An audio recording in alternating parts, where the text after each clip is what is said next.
Welcome to today's deep dive. We have a really special one for you today. We do. I'm really looking forward to this. Yeah, me too.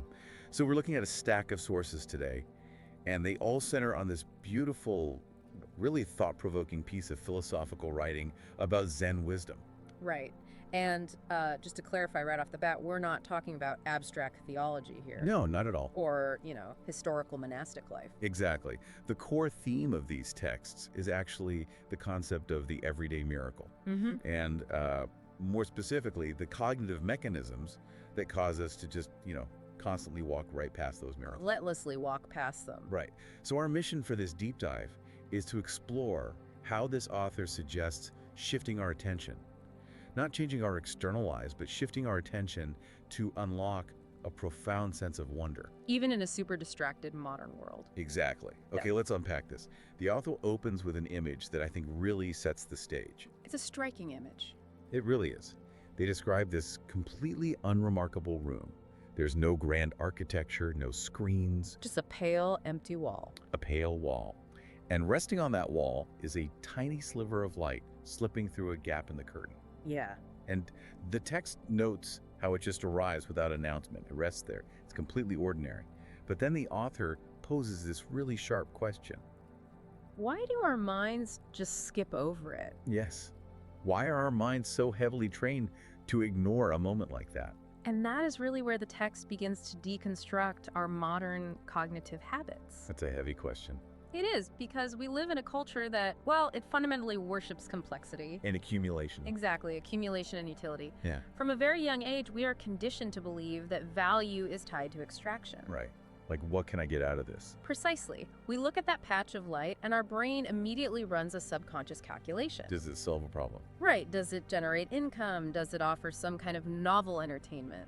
And when the answer is no, The brain's filtering system just classifies it as irrelevant background noise. it just disappears. It disappears. The text argues that this constant filtering is exactly what blinds us. We've built an entire society around the assumption that depth has to be earned through massive effort. That you have to achieve it. Right, that wisdom is something you accumulate. Like wealth or academic degrees. Yes. We want the thunderclap epiphany, But the author flips this entirely upside down. The argument is that the ordinary is not the opposite of the sacred. It is its most honest expression. Its most honest expression. Which brings us to how the text uses traditional Zen koans to illustrate this point. The famous koans. Right, the author leans heavily on that classic one. What is the sound of one hand clapping? What's fascinating here is that for an analytical mind, that koan just sounds like a broken equation. It sounds like a trick question. Exactly. It defies logical resolution. But the text is very clear that koans are not logic puzzles. You're not supposed to solve them. No. Approaching them like a math problem completely misses the point. Their actual purpose is to short-circuit the analytical brain. The phrase the author uses is dissolving the solver. Dissolving the solver. They crack open our assumption that we always need to interpret or grasp things. Now, dissolving the solver sounds incredible in theory. It does. But for you listening right now, I'm trying to picture what that actually looks like in real human behavior. Sure. Because isn't our analytical brain exactly what keeps us functioning? Keeps us employed, keeps us safe. Right. So what does it look like to turn that off without just, zoning out? Well, the author points to the behavior of a child to illustrate this state. Okay. Think about a young child who is totally absorbed by dust motes dancing in a sunbeam. Just staring at them. Right. That child isn't analyzing particle physics. They aren't thinking about their schedule for tomorrow. Exactly. They are entirely present. They aren't trying to extract utility from the dust. They are just witnessing it. Just witnessing. The text refers to this as simplicity as revelation. It's not zoning out. It's actually a hyper-focused, non-judgmental awareness. The text also draws a parallel to traditional monastic life here. Specifically, traditional monks sweeping courtyards. Yes, the courtyard sweeping. And the distinction the author makes here is fascinating. The monks aren't sweeping to optimize the cleanliness of the dirt. No, the physical dirt is completely secondary. They are sweeping to practice attention. Because for the monk, the dirt isn't the enemy. Distraction is the enemy. Distraction. We have this tendency in the modern world to mistake silence or stillness for absence. Like, if nothing loud is happening, nothing is happening at all. Exactly. We assume if we aren't processing a high volume of stimuli, we're wasting time. But the argument here is that silence isn't empty. It's dense. It's incredibly dense, it's full of unexamined space and possibility. So when you stop the internal monologue, Yeah. the problem-solving your perception actually sharpens. Right. You notice that the sliver of light on the wall isn't static, it changes temperature. It shifts with the rotation of the Earth. It trembles when a heavy truck drives by outside. So the miracle isn't that the light is doing something extraordinary. The miracle is simply being there to witness it. Without an agenda. Right.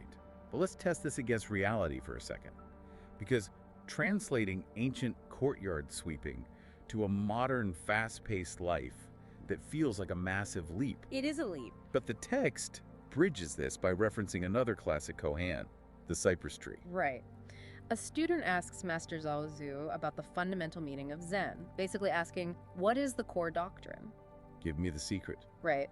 And the master simply replies, the cypress tree in the courtyard. Just points to a tree. If we connect this to the bigger picture, the master refuses to give a metaphor or theology. He just points to a tree because it is rooted, it's ordinary, and it is utterly itself. And then the author provides some very modern equivalents for you listening today. What does a cypress tree look like now? Exactly. Today, that cypress tree might be the hum of your refrigerator, or your shadow stretching at dusk, or the slow blink of a street lamp. They are the modern dialect of the sacred. But I do struggle with this a little bit. Oh. Yeah. Romanticizing the hum of a refrigerator feels, I don't know, it feels forced. Isn't it possible some things are just mundane?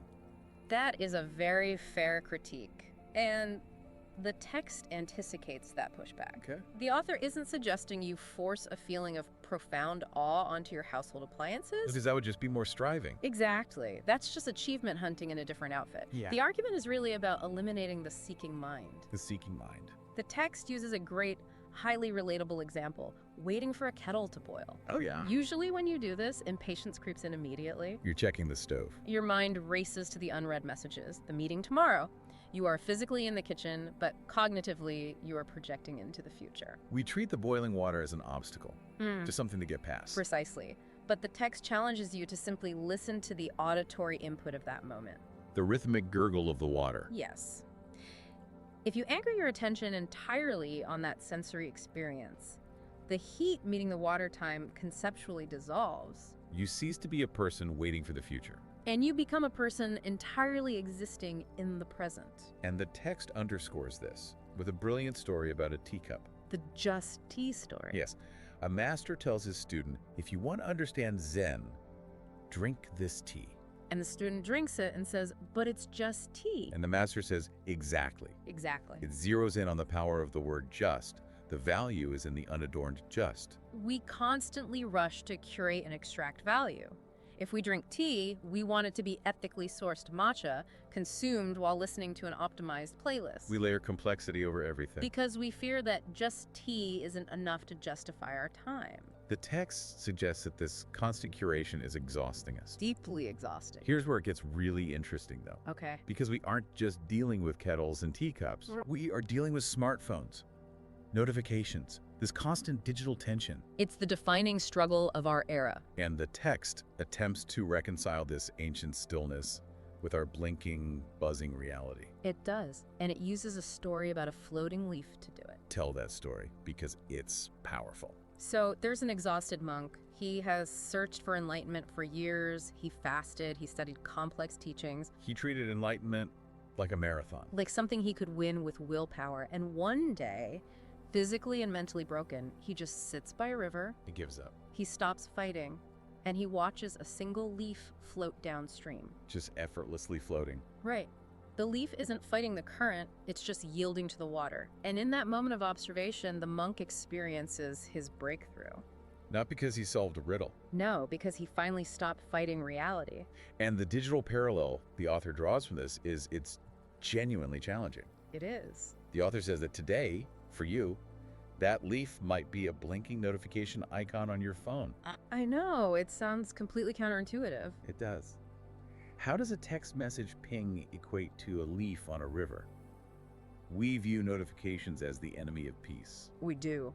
But the text suggests treating that digital interruption as a mirror. A mirror. If a notification pings and you react with immediate annoyance or that immediate compulsion to check it, You're caught in the stimulus response loop. you're being controlled by the noise. But if you meet that blinking light with fierce presence, it becomes a koan and asks, what is this urge to check? Who is feeling impatient? Meaning you observe the urge rather than just acting on it. Exactly. You make the compulsion itself the subject of your attention. That completely reframes mindfulness. It does. It's not about running away to a quiet room. It's about being fiercely alive to the reality of the phone. The text compares this to the shocks used by ancient Zen masters Right. They used to slap or shout at a student to awaken them. to break their cyclical thinking. But the modern shock is quieter. It's that jarring realization that you've been doom scrolling for 20 minutes. And your tea went cold. Or realizing you've been breathing shallowly at your desk for 3 hours without thanking your lungs. We usually treat those realizations as failures. A failure of discipline. Right.